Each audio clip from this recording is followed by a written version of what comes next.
ብዙዎች መቼ ነው ብለው ሲጓጉለት የነበረው የናንሲ ሰርግ ተካሂዷል። በሰርጓ ቀንም ደግሞ እሷ ለባለቤቷ እንዲህ ስትል ነበር ቃል ገባችለት። ክርስቶስ የቤተክርስቲያን ራስ እንደሆነ ባልም የሚስት ራስ ነውና ቤተክርስቲያን በነገር ሁሉ ለጌታ እንደምትገዛ በነገር ሁሉ ልገዛልህና ላከብርህ ቃል ገባለሁ።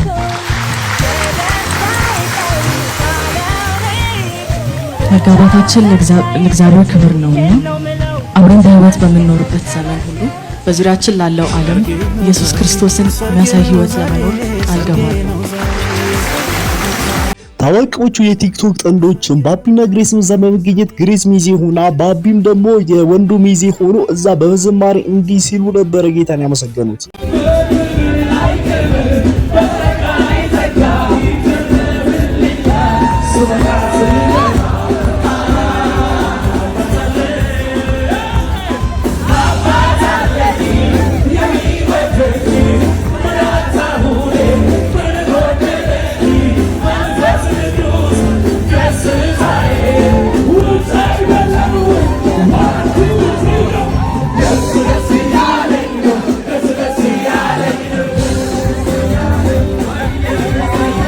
በመቀጠልም ደግሞ እግዚአብሔር ፍቺ እንደሚጠላ እኔም አብዝቼ ፍቺን እጠላለሁ፣ ቀሪ ዘመኔን በሙሉ ካንተ ጋር ለማሳለፍ ቃል እገባልሃለሁ በማለት በእንባ በመተናነቅ መልእክቷን አስተላልፋለች።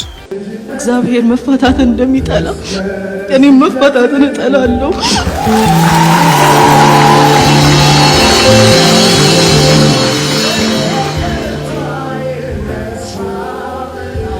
ከአንተም ከባሌ ከሞት በስተቀር በህይወት ሊደርስ የሚችል ማንኛውም ነገር ሊለየኝ እንደማይችል ቃል ገባለሁ።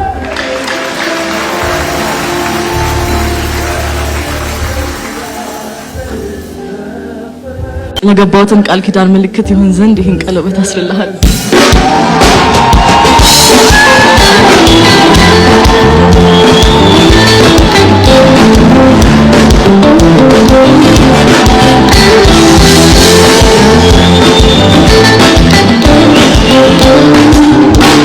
ሰሞኑን ነገር ከሆኑ ጉዳዮች መካከል አንዱ ስለ ናንሲ ሰርግ ነው ማለት ነው። ከዚህ በፊት እንደምታውቀው ከ6 ወር በፊት ይመስለኛል ናንሲ መታጨቷ ይታወቃልና መታጨቷን ደግሞ ቀለበት ሲደረግለት በማህበራዊ ሚዲያ ላይ ለቃቢ ሰዎች እንኳን ደስ አለሽ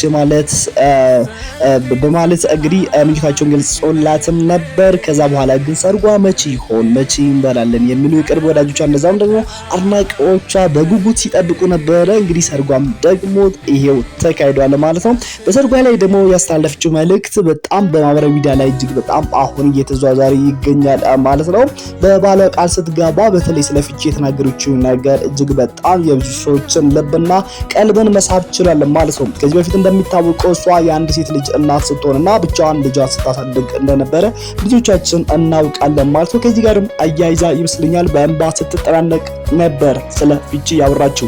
እግዚአብሔር ፍቺን እንደሚጠላ እኔም አብዝቼ ፍቺን እጠላለሁና በቀሪ ዘመኔ በሙሉ ዝብር ላይ ከሞት ውጪ እኔና አንተን የሚለየን ነገር የለምና እኔም ለዛ ደግሞ ቃል እገባልሃለሁ በማለት ለባሏ ቃል ገብታለች ማለት ነው። ናንሲ ከወላጅ እናቷ ጋር ጥብቅ ግንኙነት እንዳላት የምነገርላት ከዚህ በፊትም እንግዲህ በትውልድ ቦታዋ ከሐዋሳ ተነስታ ወደ አዲስ አበባ ሳይንስና ቴክኖሎጂ ዩኒቨርሲቲ ገብታ ትምህርቷን ለመከታተል ስትሄድ ከእናቷ ጋር እጅግ በጣም ጥብቅ ፍቅርና ግንኙነት ስላላቸው አልተያዩም ሁላ ነበር።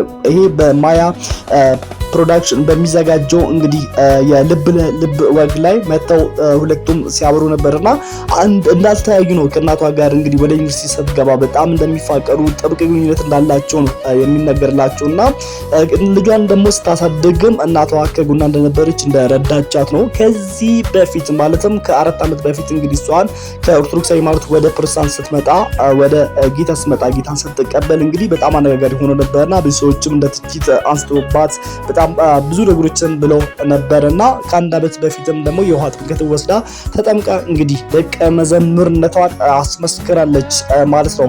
እና ከዛ በኋላም እንግዲህ በሰሞኑ በተካሄደው ሰርጓ ላይም ቤተክርስቲያን ስነ ስርዓት ነበር ያገባችውና እጅግ በጣም ያማረ ውብ ሰርግ ነበር የተደረገውና ጋብቻቸው እጅግ በጣም ታዋቂ የሚባሉ ሰዎች ናቸው እዛ ላይ የተገኙት።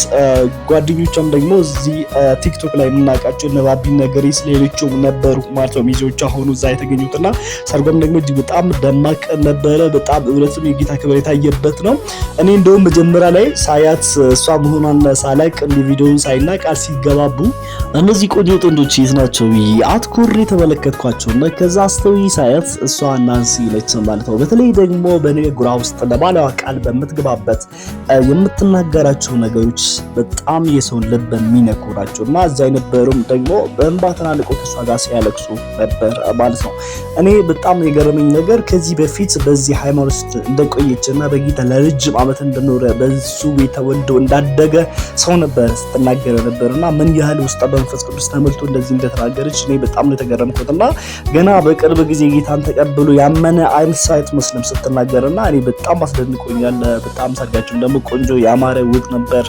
በኋላም ደግሞ በጣም ትሁት ሰው ነው። በርግጥ ስለሱ ብዙ መረጃ ባይኖርም እንዲሁ ሳየው ፊቱ የነትውት የሆነ ሰው ፍቅር ለሷ መስጠት የሚችል ሰው ይመስለኛል ስመለከተው ማለት ነው። እንግዲህ ትዳራቸውም ደግሞ የአብርሃምና ሳራ ሆኖ ብዙ ልጆች የልጅ ልጆችን ራሳቸውም አያት ቅድመ አያት ቅም አያት ቅማንት የሚሆኑበት ትዳር ይሆንላቸው በጤና በሁሉም ነገር ይባረኩ ለማለት እወዳለሁ። እኔ በግሌ በጣም ደስ ብሎኛል። በተለይ ደግሞ ሰው ሲያገባ እንደዚህ ሴሌብሪቲ ሰዎች ደግሞ እንደዚህ ሶሻል ሚዲያ ላይ የሚታወቁ ሰዎች ሲያገቡ እንግዲህ ብዙ ሰዎች ውስጥ እንግዲህ ጉጉት ነገር ይፈጣል። እኛ ሰርጋችን መቼ ነው የሚለው ነገር ሳያሳድር አይቀርም። በተለይ ደግሞ ሴቶች እንግዲህ ጋብቻ ይወዳሉ፣ ወንዶችም ይወዱ። በሌሎች ላይ ወንዶችም ጋብቻ ይወዳሉ። ግን ያው ኃላፊነት መወጣት እንግዲህ አንድ ወንድ ሲያገባ እሷም ቀደም እንደተናገረችው በመጽሐፍ ቅዱስ ላይ እንዳለ ወንድ ማለት የቤቱ ራስ ነው ማለት ነው። ቤት ውስጥ እንግዲህ የቤተክርስቲያን ራስ ክርስቶስ እንደሆነ የቤት ራስ ደግሞ ወንድ ነው። ለሁሉም ነገር ኃላፊነት የሚወስደው ወንድ ነው ማለት ነው። ስለዚህ ብዙ ወንዶች ደግሞ በዚህ ዘመን ያሉት ኃላፊነት ስለሚፈሩ ነው ጋብቻን ሸሽተው ወደ ኋላ የሚሉትና እኔ ደግሞ በግሌ የሚያገቡትን አበረታታለሁ፣ ደስ ይለኛል። ምክንያቱም ሰው እንግዲህ ሲጋባ ምን ይላል መጽሐፍ ቅዱስ ላይም ደግሞ ወንድ ልጅ ቤተሰቦቹን ይተዋል፣ እናትና አባቱን ትቶ ወደ ሚስቱ ይሄዳልና ከሚስቱ ጋርም ደግሞ አንድ አካል ይሆናሉ የሚል መጽሐፍ ቅዱስ ላይ ተጽፎ ስላለ ጋብቻ መልካም ነገር ነው። እግዚአብሔርም ደግሞ የሚያበረታታ ነው። ከብዙ መጥፎ ነገሮችም ደግሞ የሚታደግና ሰው በእግዚአብሔር ፈቃድ እንዲኖር የሚረዳ ነገር ነው። እንግዲህ ጋብቻ ደግሞ የሚሰጠው ከእግዚአብሔር ነው። ሚስትም ደግሞ የእግዚአብሔር ስጦታ ነች ይላል መጽሐፍ ቅዱስ። እነዛው ምን ይላል መጽሐፍ ቅዱስ ላይ ሚስትን ያገኘ በረከትን አገኘ ይላል መጽሐፍ ቅዱስ ሲናገርና አንተም እንኳን ደስ አለህ ለማለት እወዳለሁ። ስሙን ግን አላውቅም።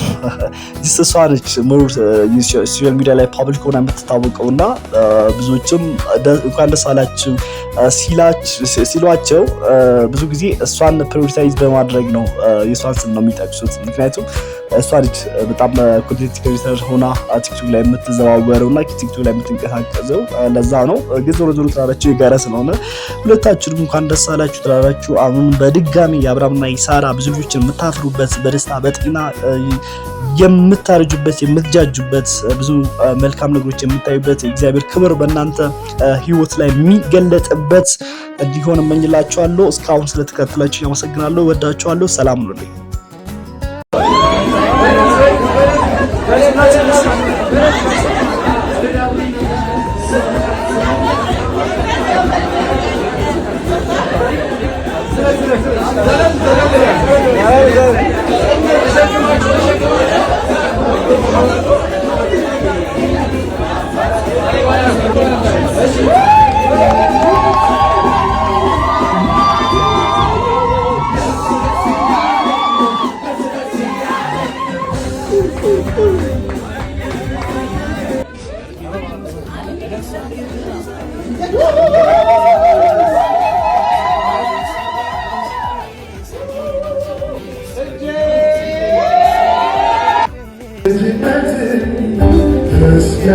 Eskezişletin, yasar,